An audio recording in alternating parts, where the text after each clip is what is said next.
Hey there, it is Seth Apter. I am back for part two in an ongoing series of a demo on my tabbed file book. This will eventually have a name, and I may have to go back on all these recordings and edit, cut, and paste. But for now, it's just a tabbed book. I'm hoping that you are following along. If you've missed any, they're all on YouTube here, so you can go ahead and you can go back. And these are all deeply edited versions of Facebook Lives. So there may be mention of people who don't seem to be there or me answering imaginary questions. You will now understand where that comes from. So get your stuff out, whatever it is, if you want to play along, and we are going to demo. I want to just quickly review with you what this is about.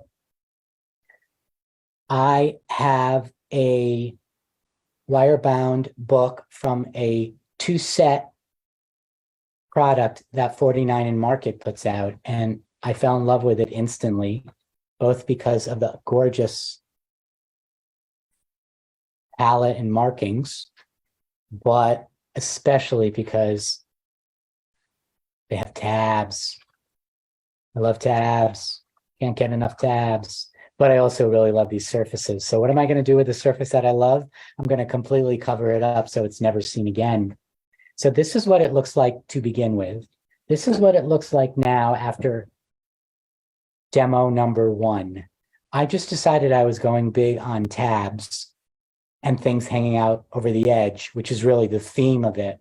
And as I continue with these demos, there's going to be more and more exploding outside. If you watch the first demo, you'll see there was some serendipitous reasons why I added the collage that I added. I'm just going to take you through the book briefly. I'm not going to spend too much time talking about how we did it. Suffice it to say that we glued stuff on, which I guess is the definition of collage.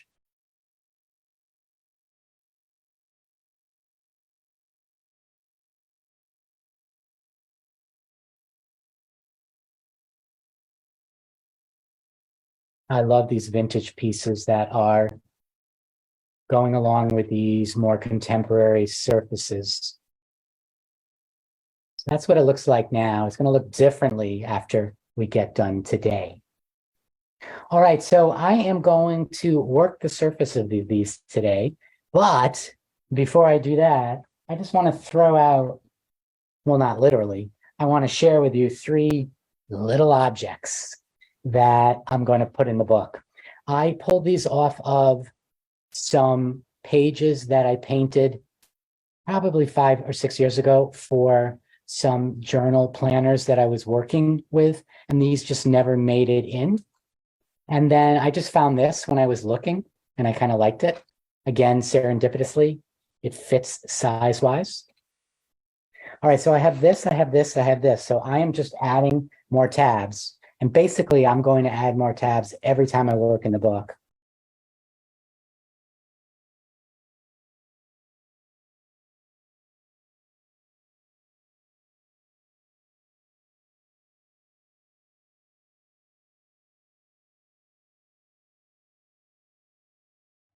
And then I just need to decide where the other one can go. So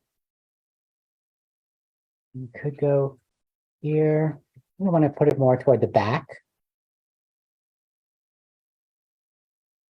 This is my pseudo auditioning. Oh, I know I want to put it on that too. So this almost serves as a tab to open and shut.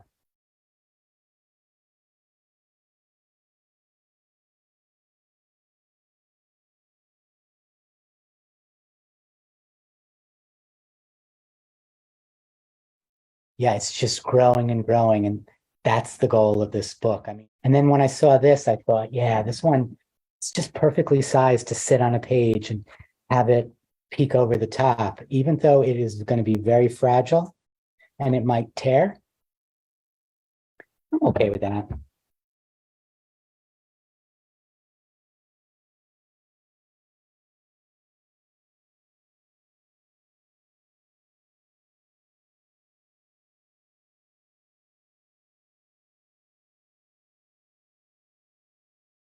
All right, so we are going to use the jelly plate today as the primary means of applying our paint. At least I wanted to choose opaque colors that were light. I'm using my Paper Artsy Fresco Finish chalk acrylic paints. They're chalky. They're perfect for a book because once they dry, the pages won't stick together. And I know any mark maker will work over them. They're kind of like using gesso. I also pulled a few other colors that are a little warmer and a little richer in color, but they're all translucent or semi-translucent so that I can work over those. So I'm just going to go ahead. I'm using heavy cream, and I am going to just put that on my plate. And I am going to, as I almost always do, add another color, brayer it out, and then just pull some prints.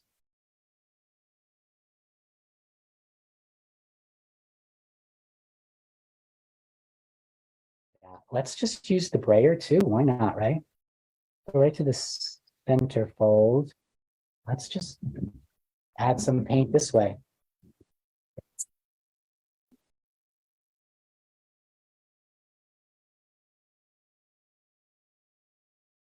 So I'm going to pull the print here. I'm not going to burnish too much. I'm going to do some pretty quick pulls. Yeah, I like that. And now I already have a page all my own. Let's do a little bit on this.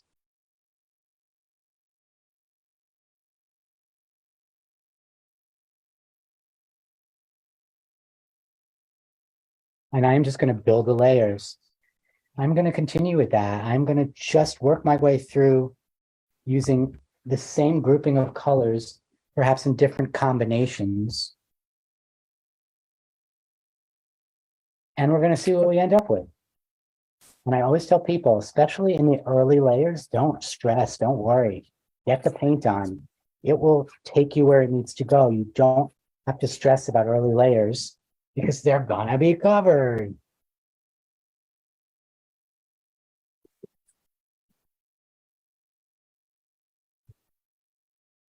And because it's chalk paint, they're drying very, very fast. All right, let's do some pulls.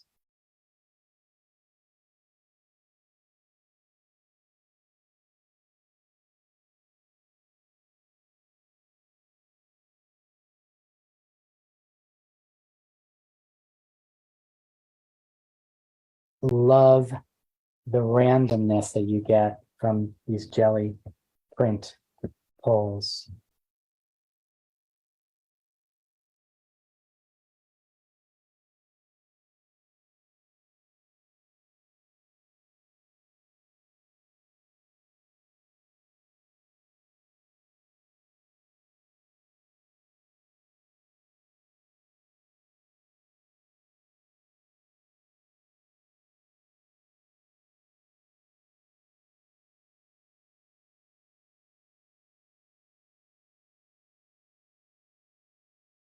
All right, I look at this and I just think this is gorgeousness right here. That is so beautiful. So I really want to pull a more traditional print into the book. Let's just go for the cover. So I am going to go ahead. I'm just going to use heavy cream.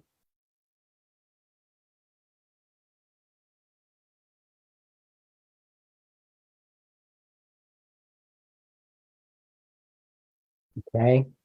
Before I do that, of course, I got this here. Let's just add a little bit of this somewhere.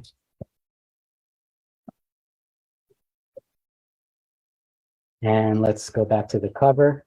I'm just going for it, people, if I'm going to do it on the cover. Let's see what happens.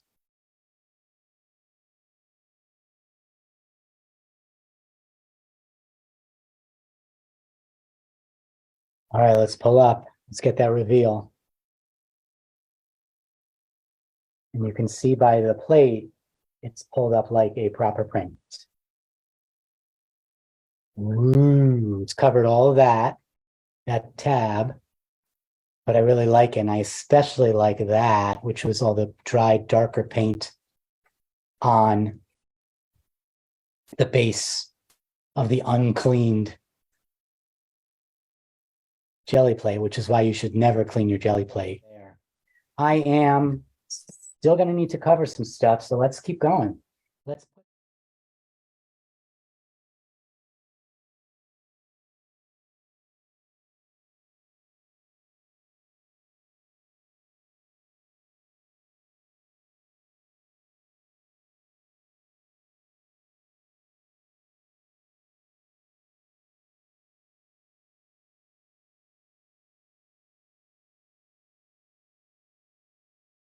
oh, that's waiting for something, right?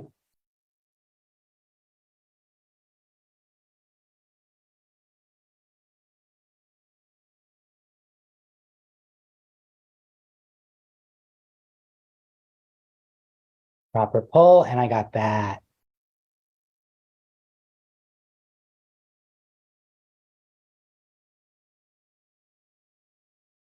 The great thing about the jelly plate is really, this is just so much fun.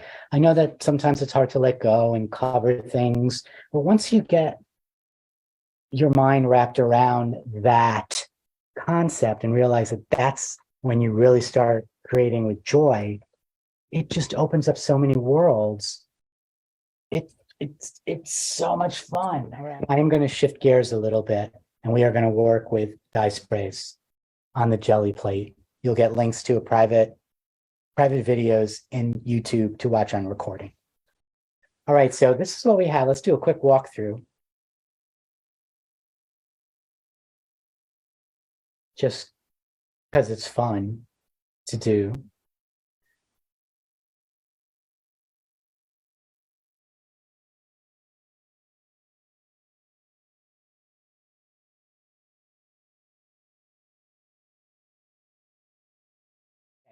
So we're going to start with dye sprays. And basically, I am going to do what I always do. I am going to spritz some dye sprays on the jelly plate and pull. And then I take my brayer out, and I like running the brayer over the page while it's wet. I'm going to take some underwater, and I'm going to just spritz a little heavier in some spots, a little lighter in other spots. So I'm going to add some honey for the same pull. I'm going to try to hit the plate though. That always helps. And let's just like find a page. I'm going to make sure to get those tabs wet as well. And then I'm going to brayer it out. And really, for me, that is key. I love the effect after the brayer much more than I like it before the brayer. I don't like it when it looks sort of like seaweedy. I don't know the proper term, but when you flatten it out, then you get very organic, but you lose the sort of spiny things that you sometimes get. And now I have this, so let's just shift the page. Let's take a little bit there. Oh yeah, I just think, look at that. I just love that. Look at that. This is where like I can't contain my joy. I just think that's phenomenal. And then let's finish this page a little bit.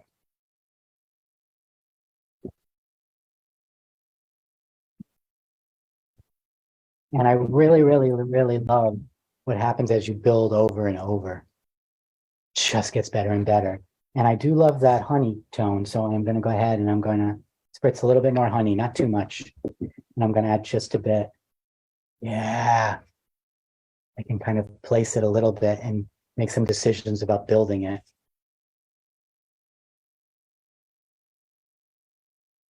As it dries, probably less need to use the brayer because it's really not puddling enough to move.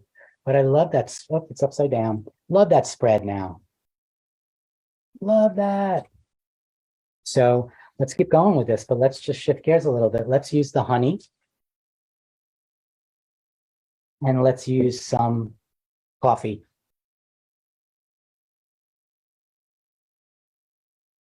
And you know what? I think we need that on the cover.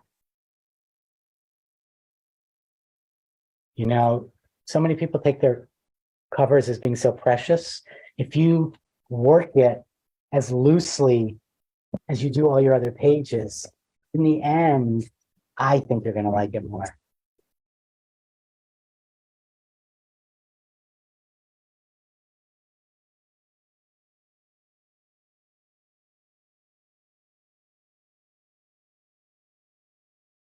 I'm going to get back to the cover in a moment, but I want to use all that wetness. Yeah, I'm just admiring the work that was done here. You know, I almost feel like I didn't do it. I almost feel like it's really the plate that is doing the work, and it's just channeling me. And for somebody like me who tends to be very, very, very linear, the gel plate is a game changer because it allows me to let loose and become so much more organic with my layers. And I love this, but I really want to bring back some of the underwater tone that's there. So let's just use that color and that color alone. Oh, I love it more.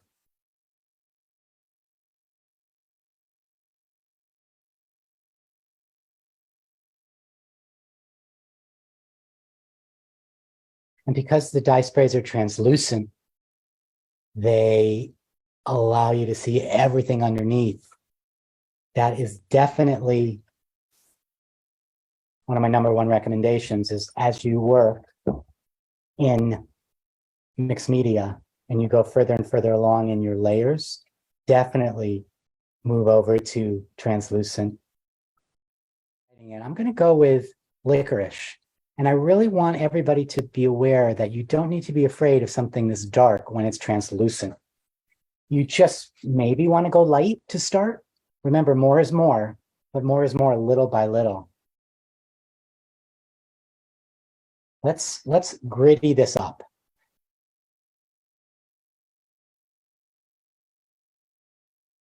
Yeah, I like to kind of sometimes go for gritty over pretty.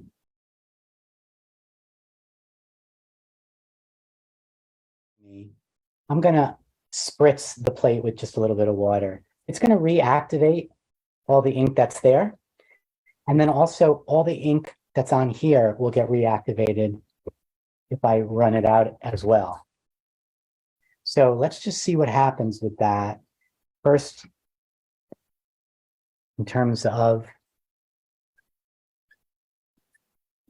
using it in the book from the brayer, just going to add some grit, some depth and grit and shadow. And now let's see what we get from a pole.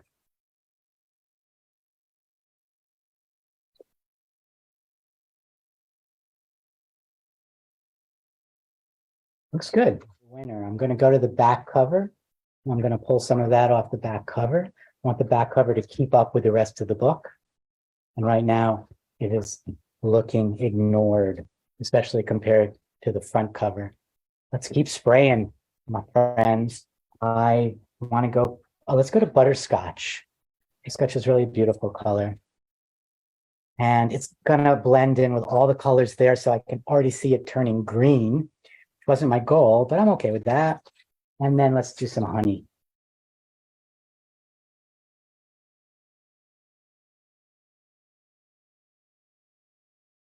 Yes, these color mixes are really working in my favor.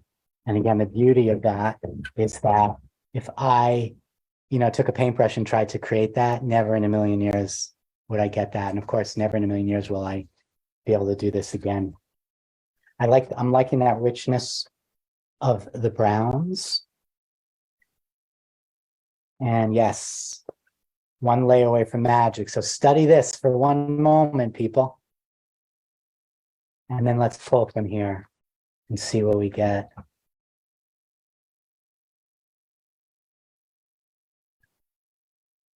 Ooh, okay.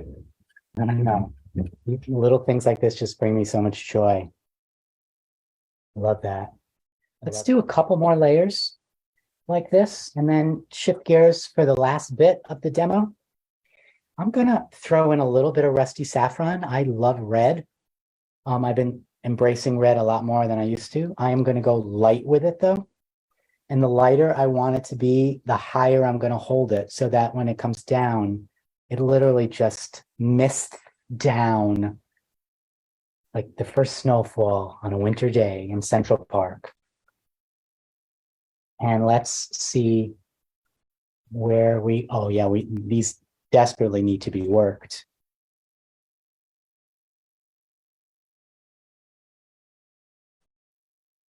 Oh man, look at that. Vivivity. Is vivivity a word? I mean, that's just, it takes it to a whole different place. We are going to throw in some rubber stamps because we can. I don't often like to use an acrylic block, but for the purposes of what I'm doing today, I actually do want to use the acrylic block. So I am going to go ahead and I'm going to get a stamp that has a bit of a design, and I'm going to see if it'll stick, and it will. And I'm going to find a spot in here right there. This is definitely seemingly forgotten about this. And I am going to go ahead and I'm going to get out. Let's make it dark. Let's use coffee. All right, so I have my coffee. So I'm going to spritz it down. And I'm spritzing not only the stamp, but the block as well. And then I'm going to go ahead and I'm going to stamp this in.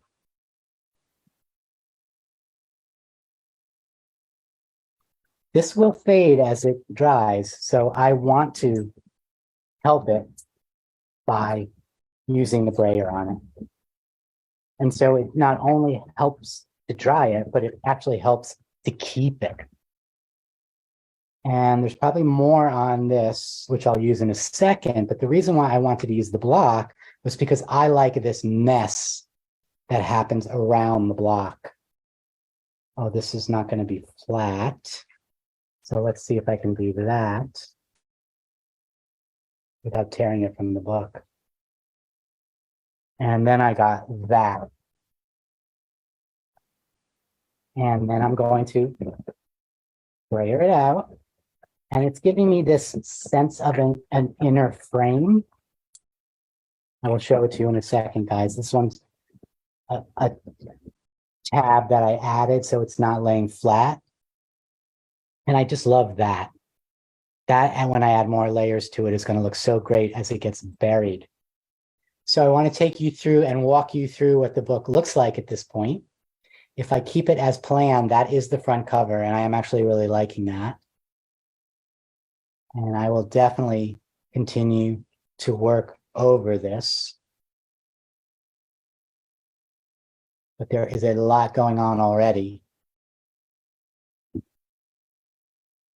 And it was so much fun.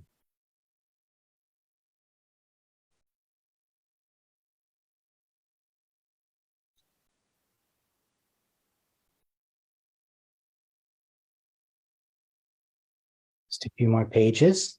But one of the wonderful things about adding these folds is that I've added all these extra pages as well, which is great. One of the other things I love about this particular type of book is that even though this is, in theory, the cover, there's really nothing stopping me from saying that that's going to be the cover. At any point in time, I can change my mind and make anything the cover. And I can do that over and over again. Also, because I work abstract, there's no reason why I can't say that my original back cover is actually going to be my front cover. And I know these things open up, but who says that's wrong? And then why can't I do it this way and say this is going to open up portrait rather than landscape? and these are going to open to the side. When you work abstractly, when you work this way, the options are endless. So thank you so much for joining me here on YouTube. This is demo number 2 of what will be a long series, I think. For demo number 3, I will start with, again, adding some elements that pop out of the book, and then I will continue with the layers and add a lot more details. And I have so much in mind for this book, including adding some metal 3D embellishments for the cover, but I'm getting ahead of myself. Thanks a million for watching. I really appreciate it. I want everybody out there to have a creative day.